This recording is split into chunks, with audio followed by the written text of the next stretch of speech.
WCLN 1170 Radio and Cable Channel 16 are pleased to present We Should Know, hosted by J.W. Simmons, an upbeat, informative look at people, places, and issues facing our community. This education-based analysis of issues will remain positive and informative as we consider closely what we should know. Ladies and gentlemen, welcome back. We Should Know's on there. J.W. Simmons here with you each and every week on Tuesdays, 2:30 to 3:30. Come to you with information, education, hopefully something that will benefit you in your life, particularly during the COVID-19 era. I'm not sure exactly where we are as it relates to timeline with COVID-19. I do know there is talk that the state may be opening sometime in the near future, as we're here in the month of May now. Hopefully, maybe June, depends on the numbers according to what I've heard from the governor's office. Fortunately today we have somebody with us that never closes, always been there, even when nobody else is in the building. Dr. Eric Bracy with Sampson County Schools. Dr. Bracy, thank you for coming in today and talking to us. Always good to be with you, JW. Since our last conversation, a lot of things has been happening. Obviously, you know, we talked before going on air. COVID has come into play. Some issues related to education. Prior to that, we were talking about teacher pay raises. We talked about the need for getting a budget. We didn't have a budget. It's been 2 years. Sure. Now we're looking at a situation. I don't know where we're going. One of the things I want to mention to folks that has happened since we talked, and one of those is you've got another distinguished recognition, and that recognition comes at, I think, a good time. You were honored for the 2020 Distinguished Educator of the Year by the North Carolina Association of Curriculum and Development. And curriculum and development is a big part of education. Absolutely. So with that recognition, and I noticed that oftentimes you do this, but you're doing a great job from where I sit, and you, of course, immediately said, look, this award should be placated to my 1,200 employees. So you're not only honored with that, but your comments are very humbling as well. Thank you. As we look at where we are now and looking at some of your attributes, which is around leadership, which is bringing people together, how critical has that been as you have faced the onslaught and what some people say now we're kind of in the middle of this COVID-19 epidemic? I think it's vital that you have the ability to pull people together in times like this, because you need everybody on the staff to help us get through this situation. We're meeting mostly by Zoom and WebEx and other platforms almost daily. If we're not meeting as a staff, we're meeting with different departments from the Department of Public Instruction. And just that ability to pull everybody together has been very helpful, and our staff has done a remarkable job along with our board to help us get where we are. I think folks, for maybe kind of helping folks understand perspective from where you are, we're looking at like 8,400 plus students in Sampson County. Yes. We're looking at least 4 high school districts to include the college. Yes. With early college. This is a tremendous undertaking, and I agree that the leverage of what you're doing and the importance of having people that work for you that are very, extremely competent. One of the things that struck me too that you have to, I guess, take into consideration, you've now got new board members that's come on. And the new board members, the board, from the perspective of many folks, seem to be doing a great job. Wonderful. But now you've got new board members. What does that say to you, and how does that strike you, and what have you learned from kind of, use the word, kind of digesting and understanding these new board members? Well, they come on in July. They start in. You've already started your process, I'm sure. I know you well enough to know you've already got that profile. They start in July, and I've met 2 of the 3, and I've heard wonderful things about Miss Bradshaw. I don't think I personally met Miss Bradshaw yet, but I've met Mr. Faison and Miss Carroll just from our conversations, and I've talked to Miss Bradshaw since she won the election. Just good people who want our school system to continue to do well. So I'm excited about that. I appreciate you saying those comments about our board. We have a wonderful Board of Education, and we could not have achieved some of the things that we've achieved as a school system without their support and their guidance. They've been very good at that. You and I have talked off camera about how important it is for folks of that caliber and that dedication to step up. Yes. And some systems, I'm sure, don't have that. We have that here, and people that's very concerned and passionate about education. When we look at, again, the COVID-19 era, there's a lot of questions that come up about how do we sustain that? What does that look like after COVID-19? As you came in this morning or this afternoon and we started to be seated, we maintained the 6-foot distance. You were making sure everything was wiped down over there as well as I, and we're very conscious of that. So the education world structurally has changed. I want to address that from what we know so far. I know you've gotten guidance from Department of Health and Human Services. I know you've got guidance from the state superintendent. From where you sit, what do you see that classroom to look like, even if we make it back into the classroom in August? I think a lot of that depends on the guidelines that the governor lays out. Will he ease some of those guidelines, or will they continue to be as strict and stringent as they've been so far with the 6 feet distance and only 10 people in a close proximity? I think a lot of it depends on that. But the conversations that I'm having with the staff is, let's be prepared to do some things on a remote level better than we're doing it now, because a lot of times Sangamon County doesn't have the infrastructure from a Wi-Fi or a digital divide perspective. We got some kids that don't have the ability to have access to the internet. And if we're going to truly be 100% remote, we got to help those students get that way.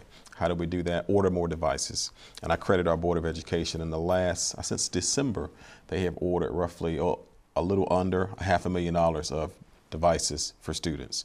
So we got to focus on that and continue to buy some more, and also get some, what we call them Kajits or MiFis, that'll give students that don't have the ability to have internet access their own personal hotspots at home. We got to do that. And if we're going to fully expect our students to keep up with the remote plans, we got to give them access to the remote learning. One thing you just mentioned, I want to kind of follow that thread a bit, and that is the remote Wi-Fi access. Star Communications has been very aggressive in making sure that there's Wi-Fi access areas identified in different parts of the county, not only Sampson but in Bladen counties, to make sure they have access to that. But it still creates this, as you mentioned, this kind of divide. If you live in the Wake County area, or if you live in some of the more metropolitan areas, you have speed of access. You have that capability of more instantaneous response.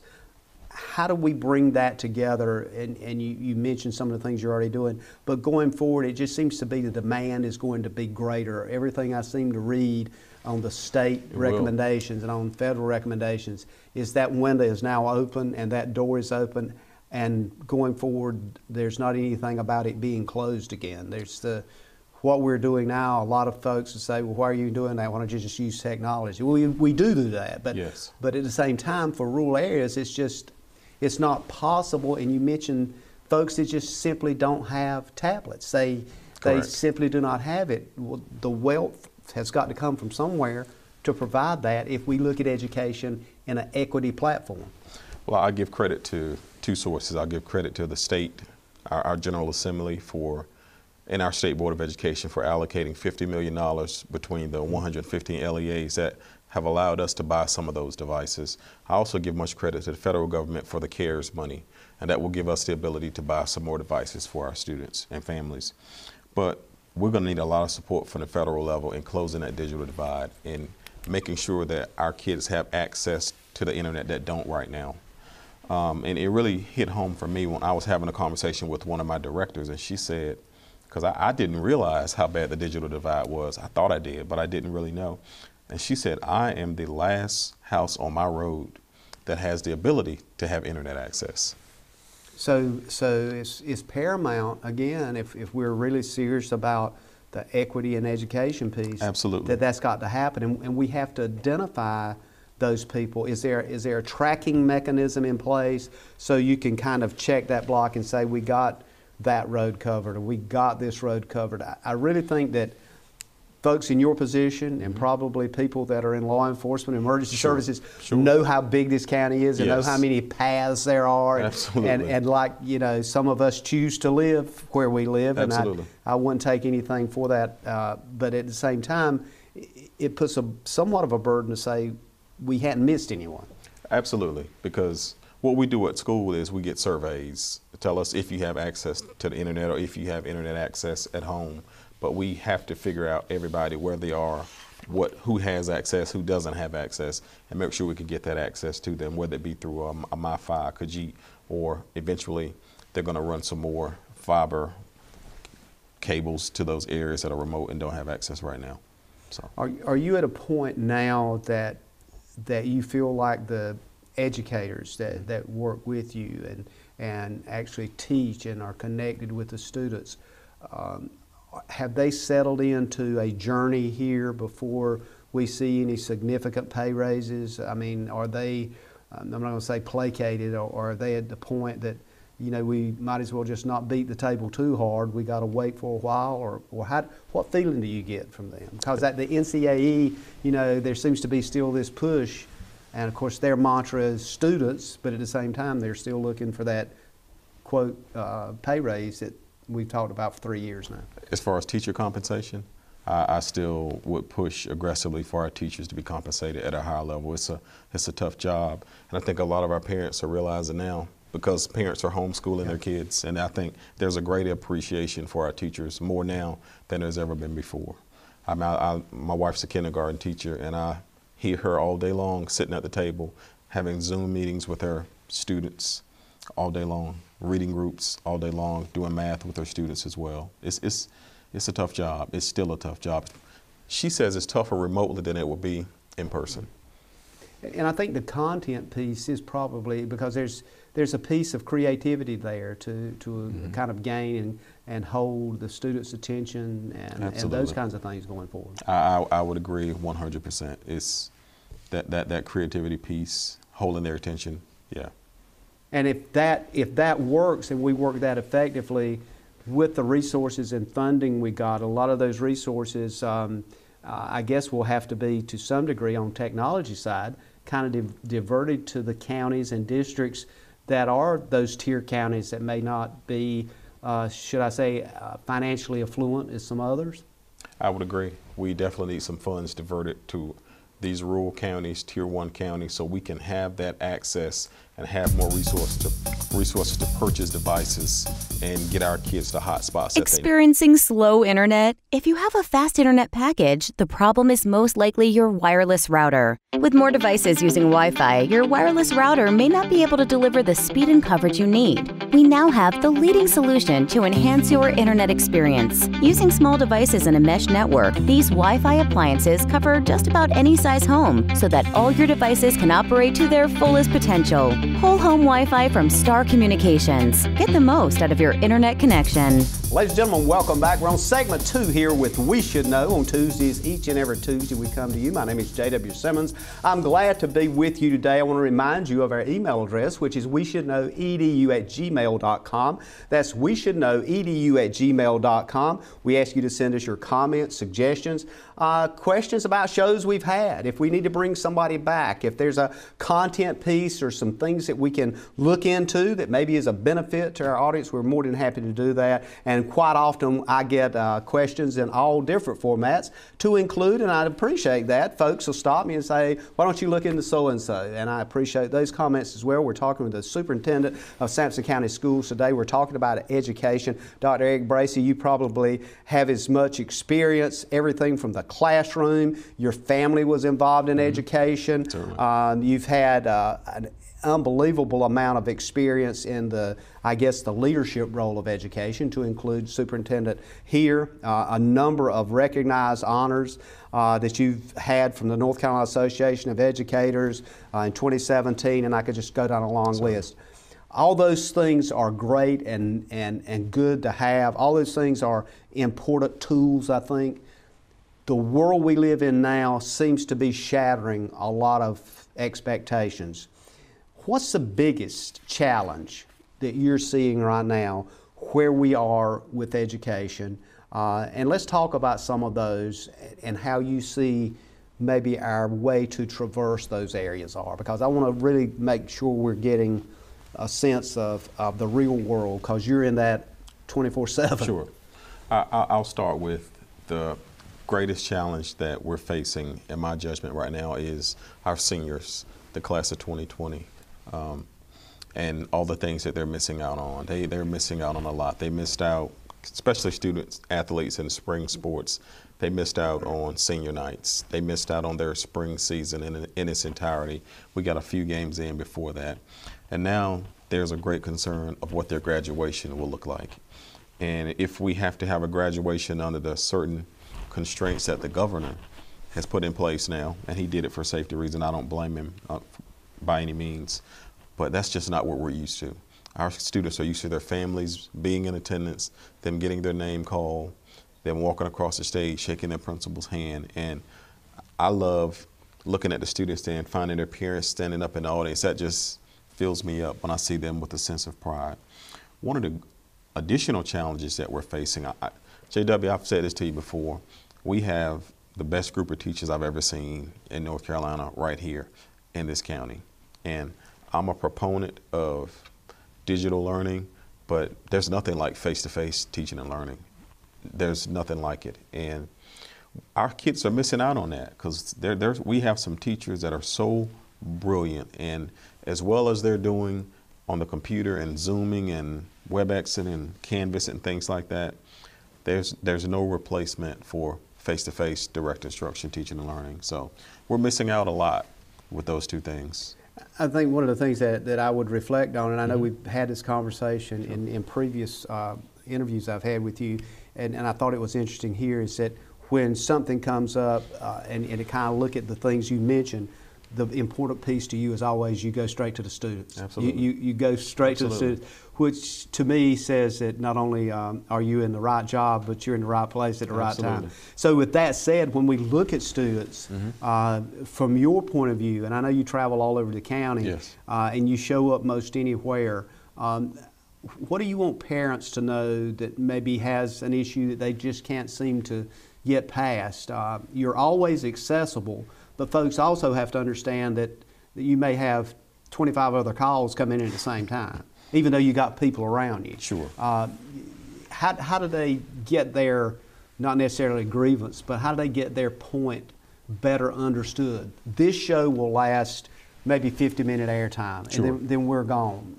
I gave them a website they could, post or go to on our email. But for you, how did they get into that circle to say, can you look at this for me? Can you, because there may be several people. Is there somewhere they can post something? Is there somewhere they can send an email? Absolutely. Well, I would always suggest to parents they start with their principal and communicate all their concerns with their principal. And if they can't get resolution with the principal, by all means, reach out to me or my assistant, Ms. Jackie Chabot, and we will return your call and get you the help that you need. We certainly will do that. And I can attest, Jackie has done a lot of networking between us in the past. She does a great job with that. Some people just sit in my outer office and wait till I walk in the building and say, "Can I talk to you?" yeah. That I think we call that stalking in North Carolina. I don't know. So, well, I think you did hit another note I wanted to get to, and that is the principals and their role. Yes. From where you sit now, how is the principal as somewhat of the, I guess, the quasi-owner of that district, and also the representative of the superintendent, if they want to look at it, and I certainly hope they do, of the superintendent. The ones I know are very active in the community. Sure. Most of them are more than happy to give you telephone numbers, cell numbers, anything else they want to hear from you. At the same time, I think that's reciprocal. I think they're looking for you to also engage as a parent, as somebody involved in the community. Do you feel the communities are connecting from what you're hearing from your principals as much as you would like them to, and what might those barriers be? Well, I do think our principals connect very well with the communities that they serve. They interact with them a lot, phone calls. And when I attend ball games, a lot of times I see parents interacting with their principal as well, and that's a good venue to do that in. But we always want more parent involvement. It begins and ends with the parents, and schools that have a greater communication and contact with parents typically perform better than schools that don't. So I always try to encourage constant contact between home and school. I believe it makes a difference, but we have awesome principals, and they love their schools, they love their communities, and more importantly to me, they love the students in their buildings, because you can't do that job and not like students. The legislature, as you know, is back in session.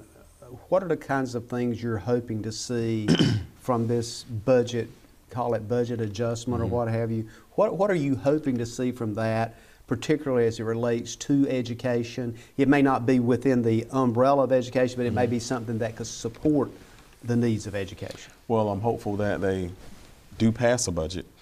First and foremost, I'm hoping that gets finalized because it hadn't as of yet. I'm hoping that they continue to focus on school safety, and we've been very fortunate with the grants from the School Safety Fund that have come down to us, which have helped us increase our SROs from 4 school resource officers. I think we're about 9 now. So we spread those across the county as well. I hope they continue to bring more money down so we can have even more. It's been my goal since I arrived here to have a school resource officer in every school. I think that's important, and I think that gives parents a level of comfort. I hope they continue to put more money down for us to purchase technology, because we need more, particularly this situation. We knew we always needed more, but this situation really exposed our need at an even greater level, that we didn't have enough devices for our students to take home. And I continue to advocate and hope that they continue to invest in the compensation of our teachers, because they make the difference. That's where I like to say the rubber meets the road. So safety, teacher compensation, technology. Is the formula for teacher compensation in need of adjustment? The FTE compensation, is that something that... You mean the number of teachers that we get allotted? Absolutely. Because you're like, what, Sampson County has like, what, 1 in 16 or something? One teacher, 16 students? Depending on the grade level. Yeah. Yeah.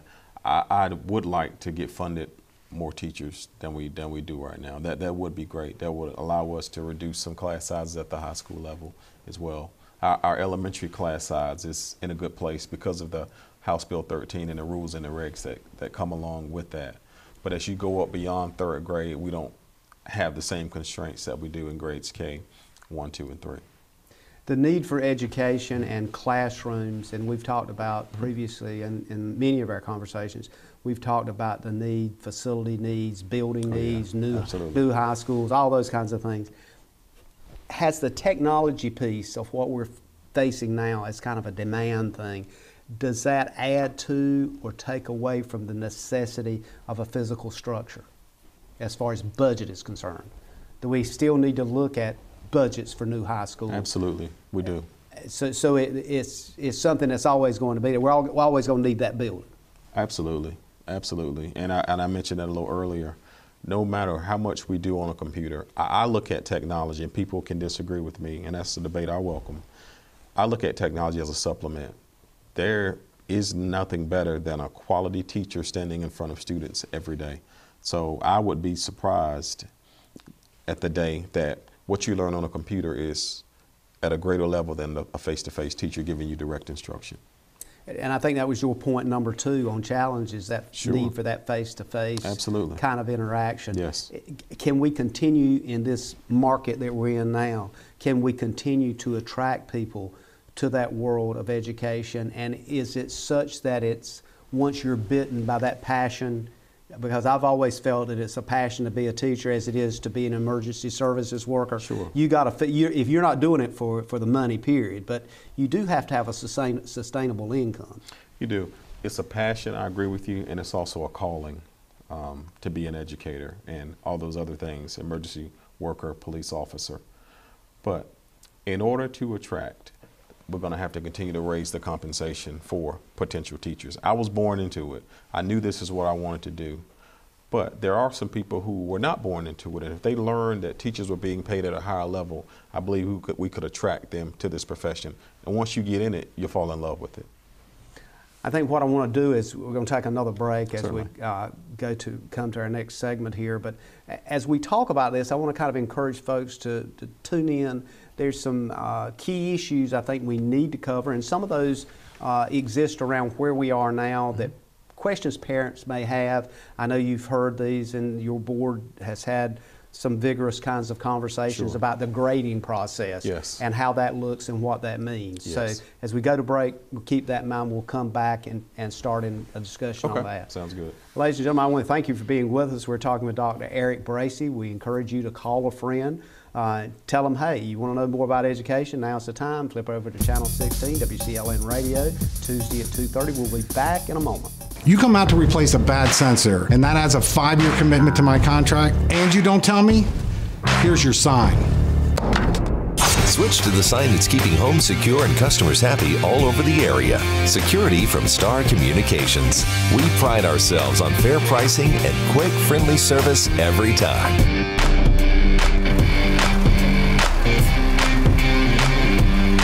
Somebody try to break into this place? Security from Star Communications. Ladies and gentlemen, welcome back. Thank you for being with us. We're talking education today. We're talking public school education with a person that's got the background, experience, and expertise in leadership, classroom, principal. He's been there, done that. Dr. Eric Bracy, your superintendent, Sampson County Schools. Dr. Bracy, again, thank you for being with us. We're kind of halfway to the show. We want to move into some questions about this era of education we're in that's been injected with its own COVID, if you want to think of that term. But one of the things that has created a lot of conversation as we look at ending this school year, students have been, I guess, pretty much bombarded with lesson plans. The buildings and the teachers are still at work. They are. In fact, they probably have worked harder than they ever have. I would agree. Because they've been preparing lesson plans. From what I can understand and help us through this process, parents has been picking up lesson plans. They've been doing their work. They've been returning that work. Yes. They've been documenting that work. Yes. Then they come to a grading period. Yes. Talk us through that from high school to middle school to elementary school about that grading process, because from what I can understand, each one of those systems has a little different approach, and now this is coming to you from State Board the of state. Education. Yeah, exactly. So this is not your board or Dr. Bracy. I want folks to understand clearly. You're responding to a state guideline that was put out there, and underlying words there is equality and equity in education statewide. Yeah. Well, it's a big deal. It is. As far as the grading part, and I'll give the state board a lot of credit, because it was a difficult situation that they were put in. And I think the reason they have taken the approach that they've taken, and they've asked schools to proceed with the process of grading with, I think they call grace and generosity. I believe those are the words. I know the first word is grace. I think the last word is generosity. And the reason they have moved toward more of a pass, withdrawn, is because everybody doesn't have the access to, some people have greater access to what we talked about, internet providers, than others do. Now we're talking high school now. Yes. That pass or withdraw. Yeah. Go ahead. Yeah, Okay. so that's why they took that position that they took. And pretty much seniors, their GPAs are going to be frozen because they aren't going to add any quality points to them, because they're going to freeze seniors in place. As of March 13 or 15? As of March 13th, which was our last day of school. And that's unfortunate, because some students were in some year-long classes, and at the end of that year, they may have gotten an A, which would have catapulted them from maybe 3 in their class to 1 in their class, or 2 in their class to 1 in their class, or possibly even a tie. So that's very unfortunate for those students. For grades 9 through 11 and I'll just say K through 11 is not as stringent and not as frozen as it is for the seniors as well. And it's unfortunate, because kids couldn't improve their GPA as far as applying for a college. So that's a greater challenge to those kids. And some people say it's unfair. This whole process has been unfair. I wish kids could have stayed in school and had an opportunity to improve their GPAs, but it didn't work out at all. But again, I want to reiterate the reality. This is statewide. Absolutely. This is not something that's happening in Wake County or Sampson. It's happening statewide in all districts. And JW, that's why I applaud the state board, even though I don't agree with all parts of their policy, and others may not agree with any parts of the policy. Imagine a state right now where Clinton City is grading a certain way, Duplin County is grading another way, Wayne County is grading this way, Sampson County. Imagine the chaos that would be. Imagine the uprising. Absolutely. When you hear that this district is letting their seniors be graded and changing GPAs or improving GPAs, and the other districts are not. So I applaud them for that, and they're taking heat for that. But they are standing strong, and my hat goes off to them, because it was not an easy thing that they did to make this a reality. You use in high schools. I want to take that as an example. It's a pass or withdrawal. I was using the wrong word there, but withdrawal. If there's a clear situation that early on a student recognizes, well, you know, I'm going to be in a better situation academically to withdraw, that means they've got to come back and make up the difference to be able to, quote, get to a pass. Did they have, or is it too late, did they have time to turn that around and get to a pass with additional work? I'm often asked that question. We offer course recovery during the summer. That's what I was saying. Yeah, so we have a lot of those options available. And a lot of questions I get, JW, when I'm in Walmart or somewhere or Lowe's is promotion and retention. And if you have not notified families by, I believe, March 13th that JW was in danger of being retained, you can't do that now. Okay, so there was a deadline, yes. and that deadline has passed. That deadline has passed, yes, correct.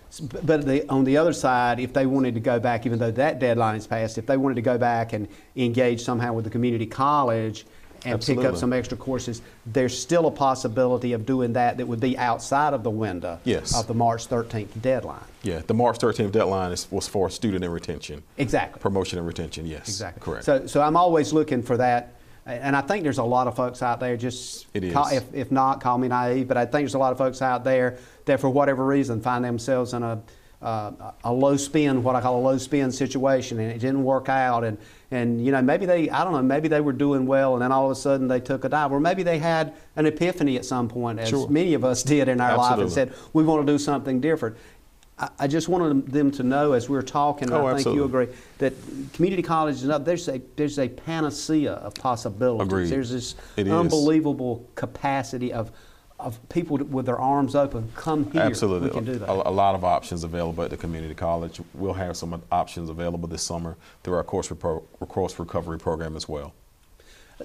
And again, we're talking the senior area now for those seniors that maybe didn't get through that cycle, and again, COVID maybe turned everything around for them. If they want to go to college, if they don't make it in the fall semester in a college, there's still a pathway for them. Oh. I just don't want, here's what my question would be.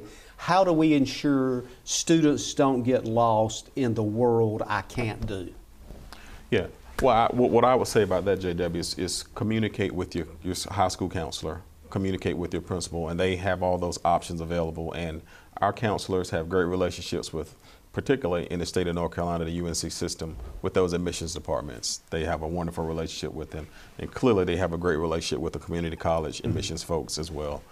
And I keep hearing those pathways are open, and somebody says, well, you know, I tell you, I wish Frank or Susie or Johnny, whoever it may be, could have got in so-and-so. Well, the train you might get on the train at a station that you didn't expect to get on the train, but as long as you get on that train, it's going to take you to a place that could be very much beneficial to you 5, 10, 20 years out. And part of my passion I share with you, that education is the base level of understanding and seeking and being able to absorb knowledge and information. I agree with you. And I want to touch back on getting into college or the college of your choice. I have friends in higher ed that work in the admissions department, and they're going to be sensitive to what these seniors went through as they review applications and go through the admissions process as well. So they realize what we're going through on the K-12 level as well. What does this do to the college entrance exam process, the PSATs, the SATs, and those kinds of things? Is the configuration of that changing? Is there ways that the way you take that test? I was reading something that talked a bit about the process, the comparability, the way they looked at the scores and those kinds of things. Well, I know in some cases, some colleges, particularly for students that want to be athletically eligible at the next level, they're only going to concern themselves with the grade point average and not worry about the test score. So I think as a result of this COVID, there'll be less emphasis or no emphasis in some situations placed on test scores for the fall semester. So that could be a plus. I mean, I guess it depends on kind of how you look at it. Yeah, some who struggle as far as test taking, they would and they are athletes, they would be given a sort of like a one-time reprieve from that score. And there's always been that concern that some folks, as you just pointed out, are much better at tests, but they may not be as strong at application, real-world application. That's right. And I've seen students that were 3.7 students but had great anxiety when it came to standardized testing. Stepping back from just seniors and looking at folks that may be sophomore or going into their junior year, if they hadn't already locked in with a guidance counselor and sat down and started looking at available grants, available fund access for college. You know, this is kind of an average income county. Sure. A lot of these kids are going to have access to funds. Is it too late, or is it time they get on board quick? Get on board right now, because your counselors are still working. They're at home, but they're still working, and they should be connecting with students. So please, by all means, email your counselors. Email Ms. Bambi Dove as well for additional support as far as scholarships are concerned. They are still there checking those emails every Monday through Friday and responding to students. And part of that, and help me on this, seems to be a huge part of that is a parent's role as well. If they want to not have a major financial burden going into college, no matter where you're at, but going into college, now's the time to get on, because those grants are available. I mean, there's money out there. People are willing to step up, but they got to have the application in process, and you can't start that, as you said on this show many times, you can't start that as you're going to the graduation line in your senior year. I would suggest, and I was about to say that, do not wait till your senior year to start seeking those grants and scholarship opportunities. Okay, so I guess the parents should know who those guidance counselors are in each school district. That Absolutely. should be easily aware. If not, they can go to the county website. Absolutely, go to their school website, but all students know who their high school guidance counselors are, without question. And some high schools have at least two. Some does. Midway High School has two, but the rest of them have one.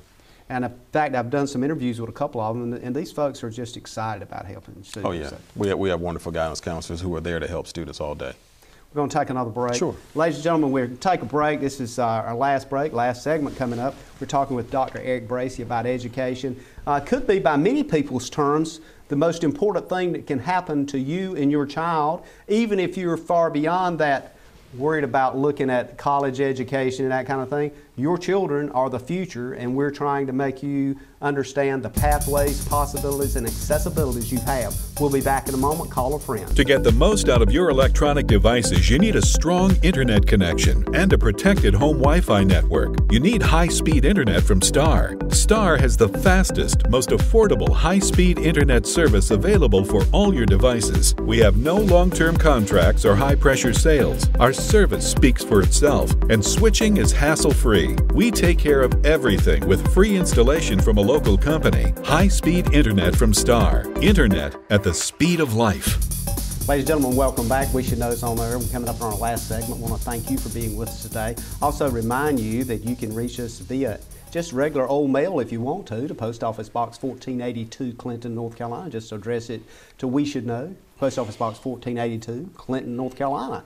And we'll get that. We'll try to respond, or we'll try to look into whatever your messaging is. Or if you want to just send us an email at weshouldknow.edu@gmail.com. That's all one word, weshouldknow.edu@gmail.com. You can do that, and we'll try to respond and incorporate that into our programming here at the studio with Star Communications. So therefore, because of some of your communication and because you wanted to hear from this gentleman again, as do I, Dr. Eric Bracy, Superintendent of Sampson County Schools, is with us. Dr. Bracy, again, thank you for taking your time to be here. As we talked about going to this last segment and going to break, teachers are still out there working. They are. School buildings are still engaged. There's a lot of activity going on in the background. And because students are home, oftentimes folks may think, well, teachers have pretty much got it made, don't have to worry about students running around.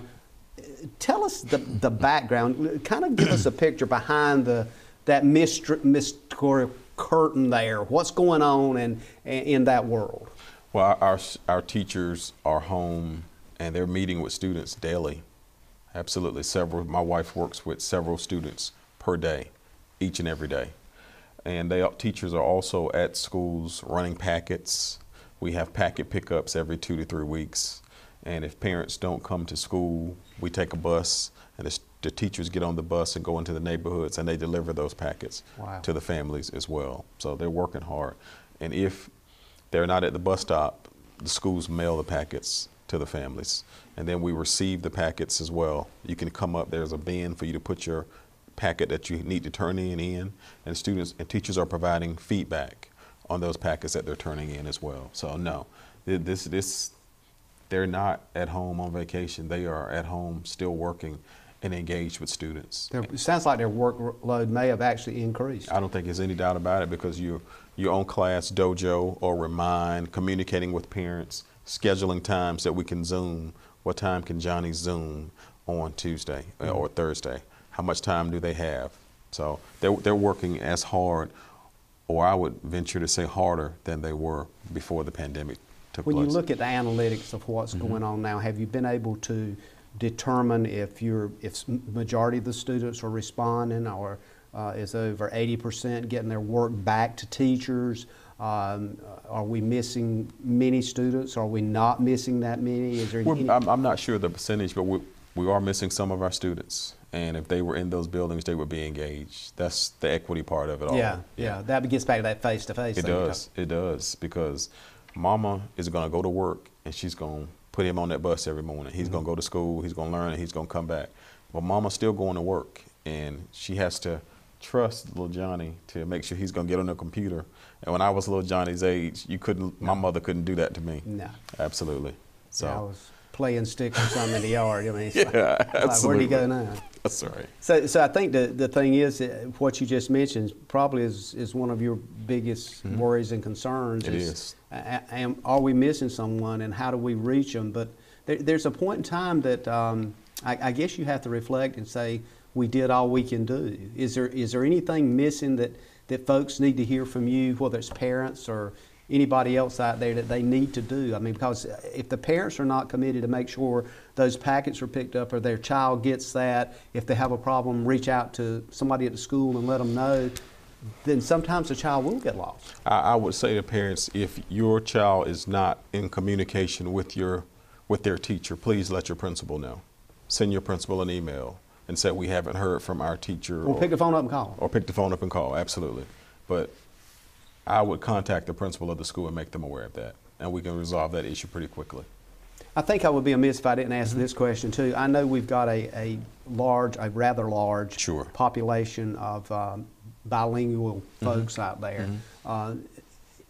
Is that community harder to reach, or have they been pretty participatory in participating in all this process? Do they come in? Do they get the packets and that kind of thing, or is that barrier significant? No, the community has not been hard to reach. They've been very participatory in the project and the process as well. And everything we send home, calls, communication, it's in Spanish and in English. That's wonderful. That's good news. It's the right thing to do. We have to reach out to those families that aren't primary English speakers at home. Well, and again, folks, I mean, we have to look at it, especially from your position and the teachers and educators.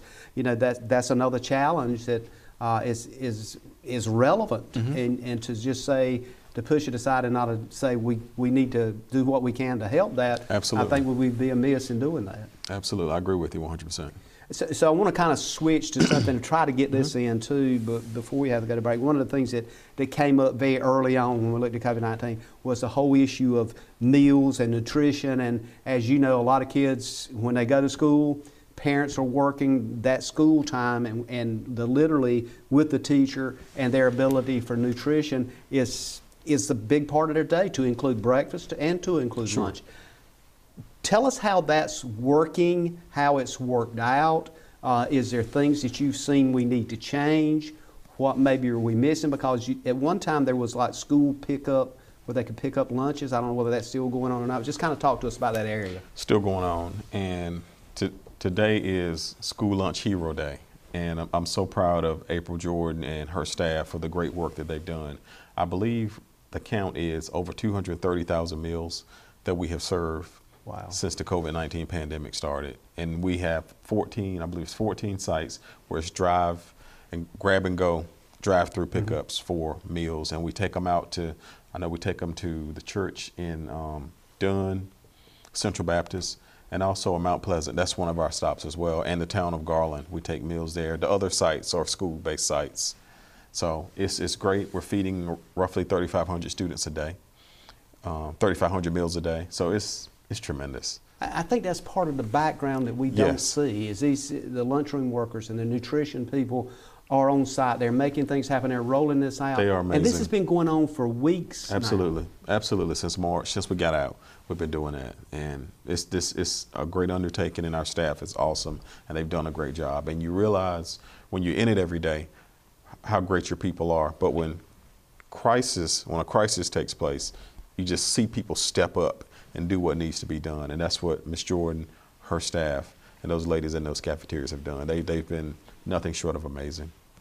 So I guess when I look at it, we are seeing, as a result of this, a lot of heroes out there. Absolutely. And a lot of folks Absolutely. that have stepped up, and a lot of folks that, if nothing else, we have seen how connected we are. The aspect of each person, if that person falls, it affects a number of other people, Absolutely. no matter what they do. This community cares, and it is shown through this pandemic how much it cares about its fellow neighbor. Absolutely. That said, I want to kind of get this in as well. One of the things I know you're aware of, and we had an example of that right here in the county at Union School just a few weeks back, it seems like. We had some straight line winds to take down part of the school. We are in now the era that we are kind of distinguished for in an unfortunate way, hurricane season. Yes. And heaven forbid if you have COVID-19 going on, and we have, I don't want to create any anxiety out there, but the storm estimates are not looking that great this year. I mean, you can go to the weather site and look at this. How does that, when you think about that, is that just something that you kind of put in a box, hope it don't get out, or do you have to try to process it and say, what would we do in that kind of situation? You know, it's like you just don't need anything else, but we definitely don't need anything else. But we have, I think, had a hurricane each year for the last 3 years. Exactly. So we're prepared to deal with it. We hope we don't have to deal with it. And you brought up the microburst at Union Intermediate School that blew the roof off. Was just a blessing that no one got seriously injured in that situation. But yeah, we just prepare for the hurricanes and just make sure we have all of our plans on what we're going to do. I think having gone through those hurricanes, it sort of helps us sort of prepare for future hurricanes as well. Yeah, and those disasters. And that's another situation that everybody pulls together during those hurricanes and when shelters open in situations such as that. We got a couple of minutes kind of before we close. I want to make sure I give you opportunity to cover anything you want to cover before we have to close out this session. Just want everybody to know, and I'll reiterate it again, if you haven't heard from your teacher, please let your principal know. We have a wonderful teacher, wonderful staff who are there for you, and we're going to get through this together. And as I said to the staff a couple of weeks ago, maybe when we get through this, we'll absolutely be more appreciative of the wonderful blessings that we have. Absolutely, and that said, and that going forward, if there's a person that has been lost in the cycle of events, I would ask, is it too late for a parent to call and say, look, I just heard this on this radio or this cable channel TV show, and I didn't know my child had to have this or that or the other. It's kind of those bizarre situations that come up with all the publicity you've done, then all of a sudden, here's this one person. How do we miss this person? Yeah. No, it's never too late. Not too late at all. If you hear something for the first time, let your principal know, let your teacher know, let your counselor know. No, not too late at all.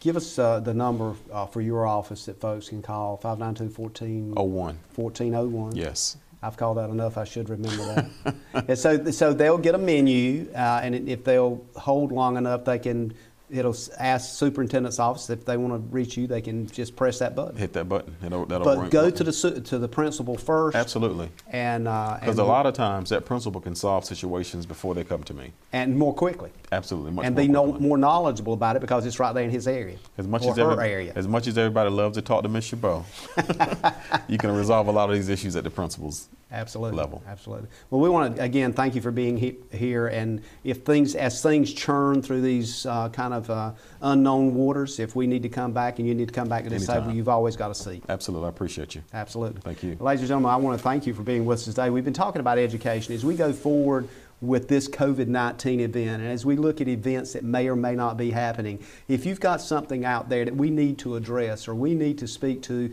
that a larger audience needs to hear from, if you need to have access to the microphone and capacity that we have, or someone needs to do that, we'll be glad to entertain talking about that. Stay tuned. Thank you for tuning in to this week's episode of We Should Know with host J.W. Simmons. If you have a question, comment, or suggestion regarding this or any episode, please send your emails to weshouldknowedu@gmail.com. And remember to tune in every Tuesday at 2:30 for another informative episode of We Should Know.